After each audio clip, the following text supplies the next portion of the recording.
Obscura Dramatica.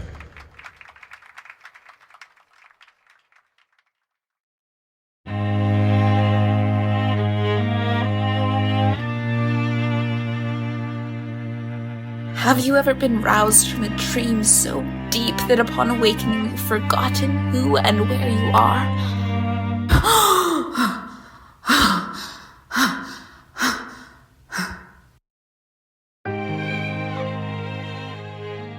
Obscura Dramatica presents Borrowed Lives by David Bareford, starring Lauren Rogers as Elise. Episode 1, Awakenings. Mary, rouse up. Get that tray to line 1. What?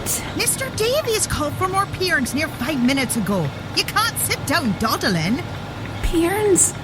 What is... I don't know what that... Right here, sitting not a foot from your hand. Well, take it. Line 1 now.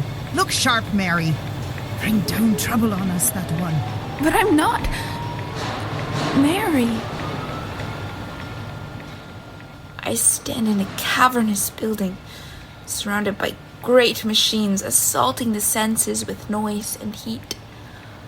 I hold a wooden tray filled with spindles of colored thread, but the hands that grip it do not seem mine.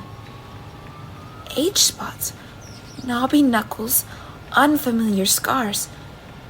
Yet my feet seem to know the path, carrying me through a crowded mill to a gargantuan steam-powered loom that gnashes and spins thread into cloth at terrifying speed. No one, nothing is familiar here. There you are. Took you God-blasted time, didn't you? Walters, get these shuttles up on the double. Another 5 minutes, I'd have to shut down half the line. Mr. Chandler here due any minute. Sullivan, are you listening to me? My name is Elise. I don't care if your name's President Grant. You make me stop production with Chandler here and you're out on your ass. Now get back to your spinner. No, I said don't want those racks on the north wall. Damn your eyes, don't you look north from your God-blasted... Is this what madness feels like? To be a stranger in your own body? To see your life as though for the first time? When all your memories seem to be another's. You didn't have to see me off. I'm 28. Surely I can board a train without help. 28 or 88. It won't stop me being your mother. It's such a big city, Elise. And the thought of you there, all alone... But I won't be alone. I'll find Henrik, have a nice visit, be home before you know it. I just worry. Too much you worry.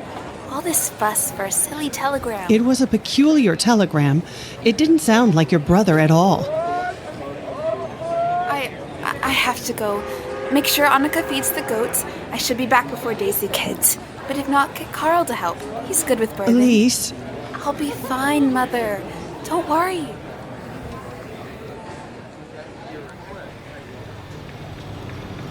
Pay attention, Mary. Stand there gawping. Sorry, I was just... And you can't go reaching in like... Why is your cuff unbuttoned? I've told you. Get your sleeve caught in there. It'll draw you right in. Take your hand off. Or your whole arm. I've seen it done. Who is that man? What man? Where? There. The toff with the top hat and silk waistcoat? I know him from somewhere. Did you hit your head or something? That's Mr. Chandler. He owns this mill, and 3 more like it. Chandler. Oh, I have to talk to him. To him? What makes you think he wants to talk to you? No, I have to know.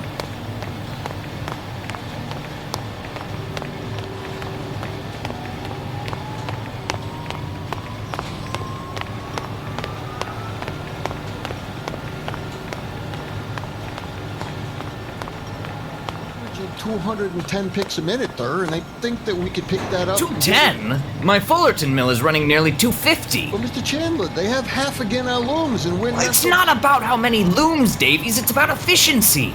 You're losing me 15% every day. Carlton Chandler?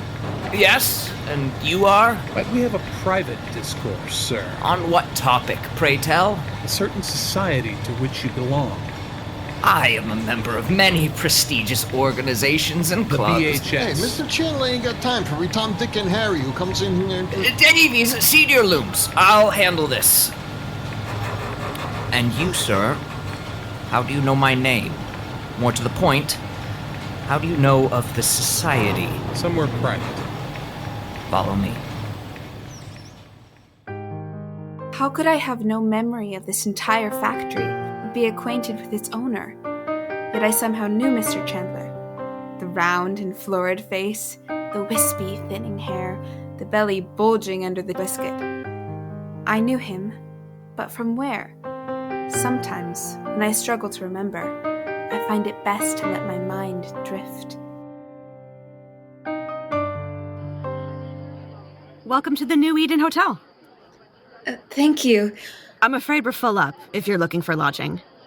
I'm not. Not exactly. Honestly, I'm trying to find my brother, and I know he was staying here. His name is Henrik DeJong. Oh, let me see.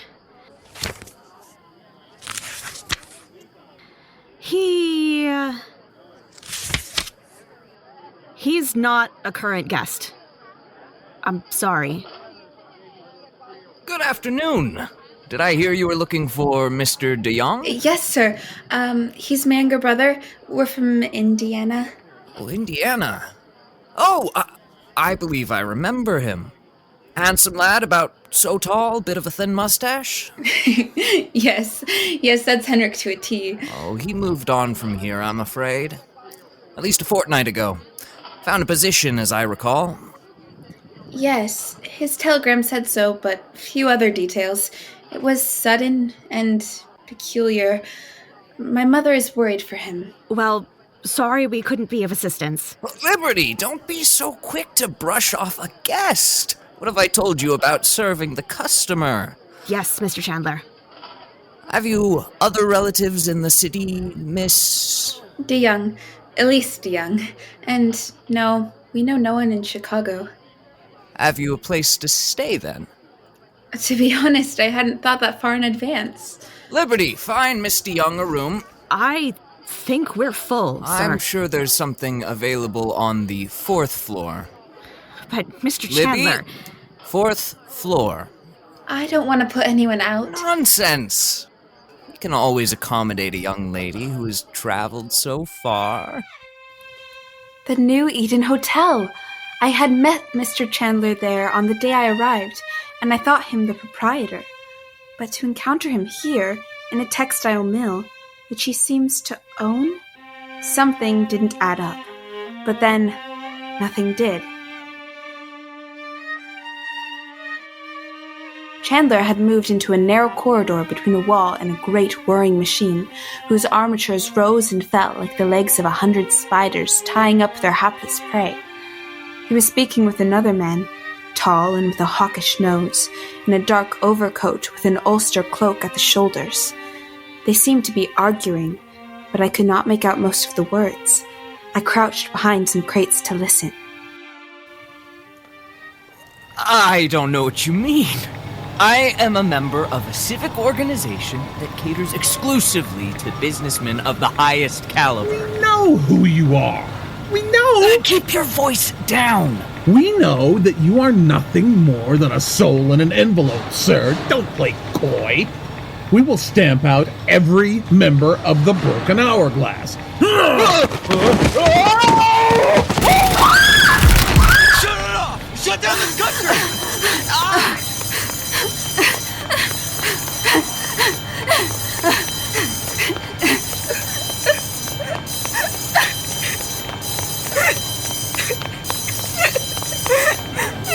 Mary, what's going on? What happened? Mr. Chandler! He pushed him right in! Oh, God! Who pushed who? In where? He saw me. I screamed. He looked at me. Who did? I have to go. What? I need air!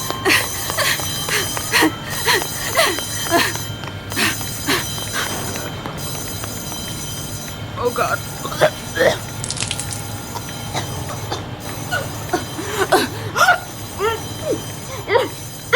The man in the overcoat. His hand stifles my breath, wrenches my head cruelly back. I'm sorry, but loose threads.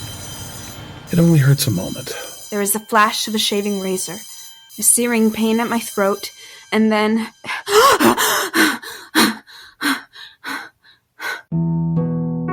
Before me is an array of paints and powders, tins of rouge, enameling skin creams, pencils for eyebrows, and tinctures for lips. I've never owned half so many cosmetics. And in front of it all, several small bottles of laudanum, mostly empty. Miss Carter, places for Act 5. Places, please. I sit at a dressing table before a large mirror, but the face that stares back at me is not my own. A little older than me, mid-30s, with auburn hair, pretty at a glance but careworn upon inspection, like a crumbling wall masked with flowered paper. I am dressed in a white cotton nightgown, high at the neck but more sheer than my preference, especially with no camisole beneath. I don't know this person, I don't know myself anymore, and I don't know what is happening to... Miss Carter? Yes. Places, now! Your final scene! But I'm still in my nightgown. Of course you are. Come on. He absolutely upstaged me. And the worst part of it is... Like those you are. You, worthy uncle, shall, with my cousin, your right noble son, lead our first battle. Worthy Macduff. Here's your candle, Miss Carter. Did you need anything else? What? Where are we? What's happening? Act 5, Scene 1. Just did Mr. Price's on tract. Burn and drop, going out. Gas Q23, go. Stand by, Mr. Gordon, Miss Elton. Okay, go main drape. Q, Gordon, and Elton. Stand by, Miss Carter. I have Almost your two cue, nights ma'am. watched with you, but can perceive no truth in your report. I have to go When on was it she stage? last walked? Your sleepwalking His scene. Majesty went into the field. I have seen her rise from the bed. Oh, Lady throw Macbeth! her nightgown upon Yes, her, Mum, unlock her closet, obviously. take forth paper, fold But it, the words, write upon it. I read don't it. know the... Afterwards, It starts. seal it, and Yet again here's a return spot, to bed. and then Yet all out, this damn while spot, in a out, I most say. fast sleep. Look to Mr. Cables in the prompt box. Stage left, he'll feed you. To receive at once the benefit of sleep and do the effects of watching. I'm not... You don't understand. I'm not an actor. Shh, I'm just a farm girl from... They Her very loved you eyes, in Act 1. And upon my life, Go, Miss Carter. Fast Now, asleep. go. Observe her. Stand close. How came she by that light? Why, it stood by her. She has light by her continually. 'Tis her command. You see, her eyes are open. Aye, but their sense is shut. What is it that she does now? Look how she rubs her hands. It is an accustomed action with her, to seem thus washing her hands. I have known her continue in this a quarter of an hour. A quarter of an hour. Yet, here's a spot. Hark, she speaks. I will set down what comes from her to satisfy my remembrance the more strongly. Out, damned spot. Out, I say. Who would have thought the old man to have so much blood in him? The Thane of Fife. The Thane of Fife had a wife. Do you mark that? She has spoke what she should not. I am sure of that. Heaven knows what she has known. Will these hands ne'er be clean? No, go back, damn you. This disease is beyond my practice. Yet I have known those which have walked in their sleep who have died holily in thy beds. Bed. bed. I'm going to bed now. Will she now go to bed? Directly. Miss Carter, what the hell was that?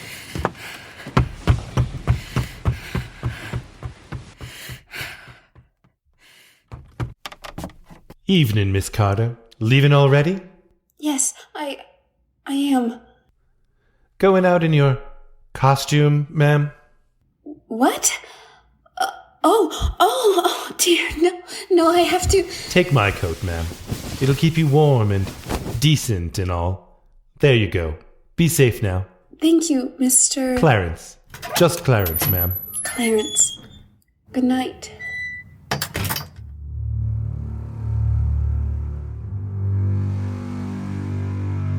I stumbled out the backstage door, into the alley, and then the street. A city, aglow with gas lamps, thronged with people despite the dark night. This must be Chicago. I attracted more than a few lecherous glances at my attire. Had to slip out of bed in a hurry, did you, dearie? I wandered the streets for an hour or more, but I found myself orbiting McVicker's Theater, for I knew not where else to go. When I thought the crowd subsided and the actors gone, I returned to the backstage door down the alley. Hello, Cassandra. Yeah, fancy meeting you here. Excuse me. No. Not so fast, love. You and me need to talk. I don't know you, sir, and I... Don't know your old pal Herbert? Well, ain't that a poor welcome. Good evening, sir. I must... Oh, let go of me! Shake your hands! I'll put my hands where I damn well please until you pay me what you owe. I don't owe you anything! I don't know what you're talking about! $500, Cassie. You give it now, or I'll take it out of... A hand clamped down on his shoulder from behind. A strong hand, wearing a ring embossed with shears like for clipping wool. The small man was yanked away. How about you take your hands off the lady? You! How's about you mind your own damn business? Ow! Ow! Ow! Oh! Oh!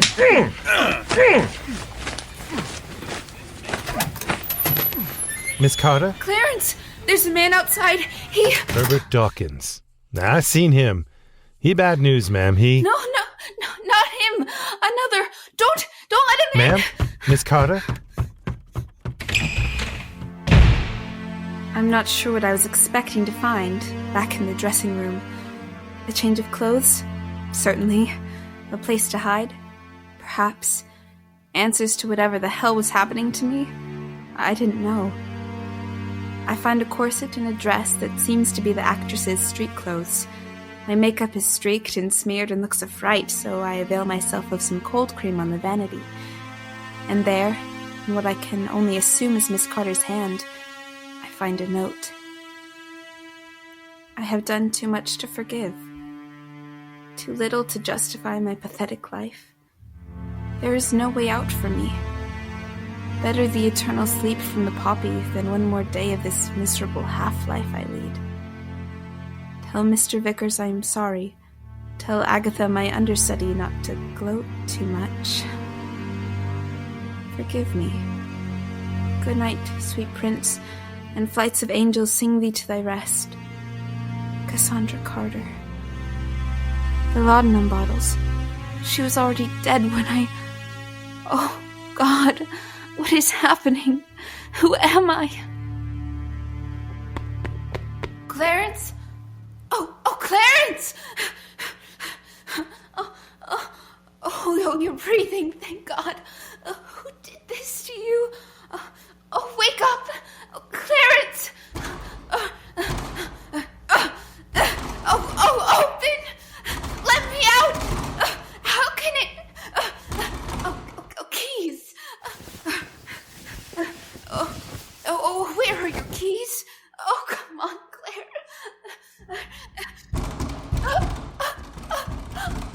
You're one of them. I don't know who you are. I didn't see anything. I swear. At first, I didn't recognize you. Ran across you quite by chance. But the lodestone doesn't lie. What do you want with me? What do you think? You must give back the envelope. What envelope? I don't have any. That body, it's not yours. Stay away from me! Help! Help! It doesn't help. Running never helps.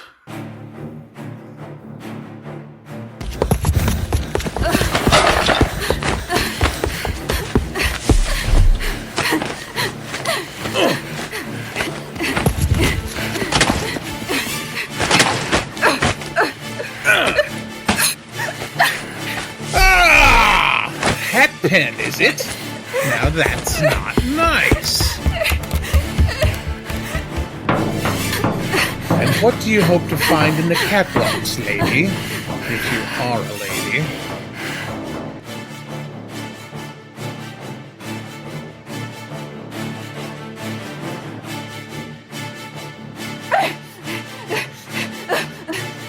No! No! No! Dead end.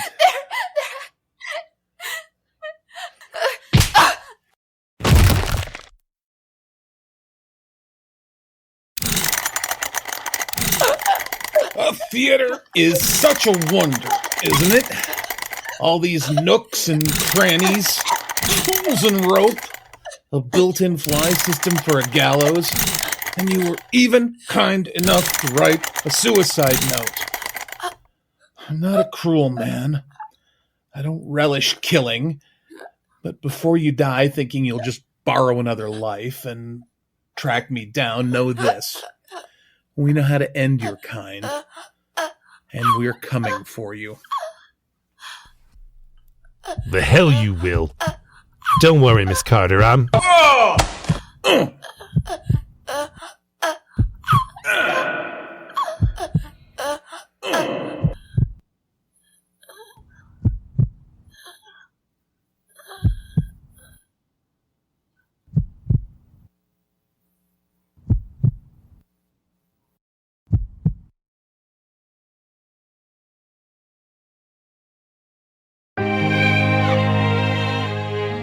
If you're enjoying Borrowed Lives, don't forget to subscribe on your favorite platform so you never miss an episode. And if you would, please take a moment to rate, review, and most importantly, to tell someone else about the show. It helps our work get heard by others, which helps us engage more artists and to create more content. And speaking of artists, Episode 1, Awakenings, was directed by Brenda McGinnis, produced by Roger Bazinet and Fawzy Simon, and featured the voice talents of Lauren Rogers as Elise, Jack Harvison as Mr. Chandler, Andi Bishop as Liberty, and Fawzy Simon as the mysterious stranger, with additional voices by Roger Bazinet, Dave Cavallaro, Carrie Hendricks, Kristen Johnson, Tom Castle, and Peter Nye.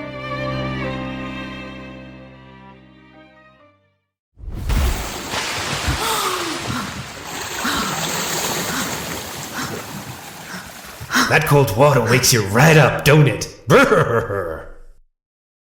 This has been a presentation of Obscura Dramatica.